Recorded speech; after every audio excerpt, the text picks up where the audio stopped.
भी आपका एक शुभ परिचय देते हुए। मैं घम्मन साहू, जिलाध्यक्ष भारतीय जनता पार्टी खैरागढ़ सुगदान गंडई। जी, इतने बड़े मतलब बता रहे हैं बीजेपी के चाणक्य आने वाले हैं, कुछ बड़ा होने वाला है बोल रहे खैरागढ़ में, तो क्या तैयारी चल रही है भैया?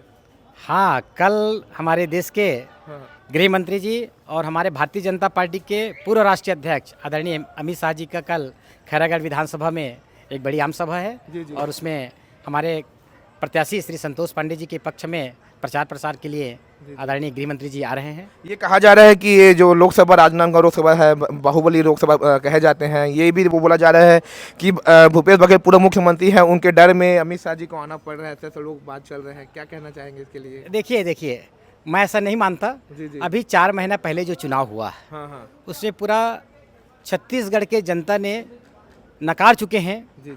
और जब दुर्ग, रायपुर सब जगह नकारे, तब वो राजनांदगांव आ रहे हैं। जी। और इस समय पूरे राजनांदगांव लोकसभा, जिसमें हमारे खैरागढ़ विधानसभा भी सम्मिलित है, जी। उस छत्तीसगढ़ से नकारे हुए नेता को हम लोग यहाँ से भारी मतों से हराकर उसको पुनः पाटन भेजेंगे। तो 11 में 11 सीट के लिए आप क्या बोलना चाहेंगे? जैसे इसमें कोई संशय नहीं है हाँ कि इस समय छत्तीसगढ़ में 11 की 11 सीट पर भारतीय जनता पार्टी की कमल फूल खिलेगा।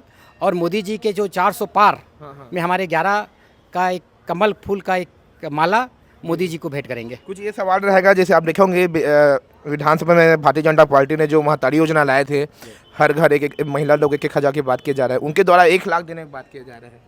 देखिए, भारतीय जनता पार्टी विधानसभा चुनाव के समय मोदी जी ने आह्वान किया था कि छत्तीसगढ़ में भारतीय जनता पार्टी की सरकार बनेगी तो सभी महतारियों को 1000 रुपये प्रति माह महतारी वंदन की राशि देंगे, ये घोषणा किया था। और सरकार बनने के बाद हम लोग ने अभी मार्च में पहला किस्त और अप्रैल में दूसरा किस्त महतारी वंदन की राशि हम सभी के खाते में दे दिए हैं।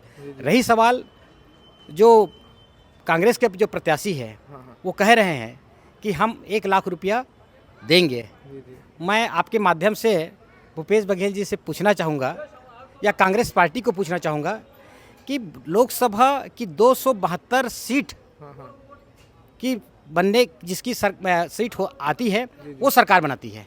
ये हमारे लोकसभा की व्यवस्था है। लेकिन कांग्रेस 230 तक ही प्रत्याशी घोषित नहीं कर पाए हैं।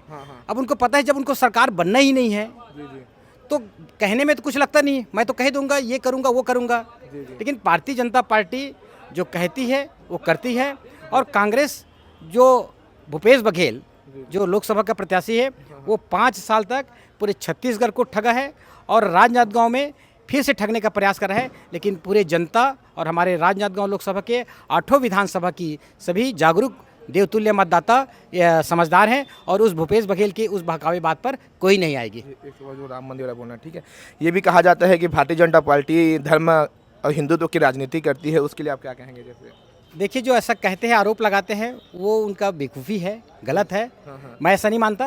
भारतीय जनता पार्टी एक मुद्दा लेकर शुरू से आए हैं कि हमारी जब मेजॉरिटी आएगी तो हम राम मंदिर बनाएंगे।